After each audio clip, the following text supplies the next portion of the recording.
What's good, everybody? Presented by Betano. Nick Alberga with you for a quick hitter to talk about a minor trade, maybe with big-time hopes for the Toronto Maple Leafs, joined by Colby Cohen of Morning Cup of Hockey, of course, attached to the hip of the college ranks as well. Colby, thanks so much for doing this.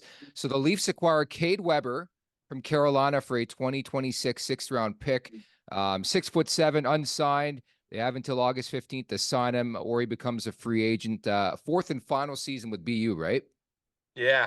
Look, I think it's a really, really good decision for the Leafs because he wasn't going to sign with Carolina. He made it known there because their defensive group there is pretty set and pretty locked in. And I think their minor league situation always seems to be a little bit of a mess with Carolina and who they're affiliated with. So I think this is a good move by the Leafs. And I think you're getting a guy who is already down the development path. You know what he is. He is a shot blocking machine.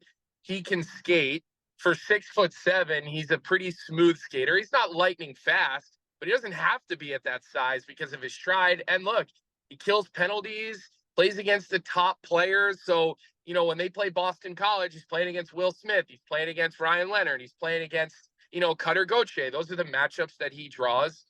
He's played in the Frozen Four last year. He's got winning pedigree for his team. And look, I don't think he's the type of guy who's going to play for the Toronto Maple Leafs in the playoffs and make a big stink for them. But, for what your opportunities are to get in the sixth round of the draft, to get a guy who's already into his 20s, who's already matured, I guess it's a no-brainer type of move for the Leafs. I really do. I mean, I got people angry tweeting me because he doesn't have any assists or, whatever. Why didn't they sign him? Blah, blah, blah.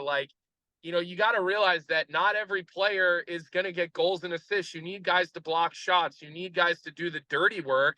And I think that's something the Leafs have been missing for a long time, which is why they haven't been overly successful in the playoffs. So I like it. It can't hurt. There's no risk to this trade, and there is upside to it. So I think naturally when I saw the trade come across the wire and people out there want to know, what does he project to be? Do you think he makes the NHL one day? I know it's tough to, dissect that and break that down right now. Is he projecting to be an NHLer at some point in time in his career? I could see him playing on a bottom pair in the NHL. Yeah, I really do. I mean, look, I don't have a crystal ball, and you never know how a guy's going to adapt to the next level of speed. I think he's a guy who's going to go play if they sign him, right? I assume they're going to try to sign him after the season and let him go play for the Marlies.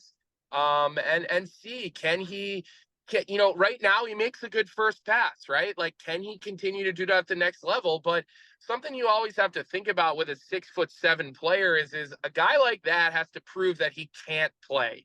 A 5'11" defenseman, they got to prove that they can play.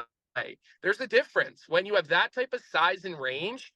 He plays on one of the best college teams in the country. He logs as many 5-on-5 minutes really as anybody. He doesn't play on the power play, but he kills every penalty.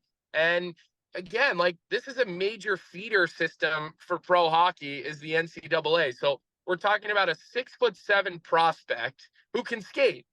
Okay, right then and there tells me he could play. I'm not saying he's going to. I'm just saying he could play in the NHL. And I saw Stephen Ellis actually tweeted he doesn't project or he doesn't think he will be an NHLer. And that's fine. That's his opinion. I'm just telling you, he's 6'7" and he can skate. Okay, and right there, those are two major assets for a guy. And we'll see how he does once he starts playing in the American Hockey League. Colby, appreciate the insight. Fantastic stuff. Thanks so much for this. Always good to talk to you, buddy. Make sure to check out more of our content right here on the Leafs Nation YouTube page. We got long form interviews. We got clips. We got epic rants by Jay Roseau. We simply have it all. And don't forget, you can find out much more at theleafsnation.com. Thanks so much for watching.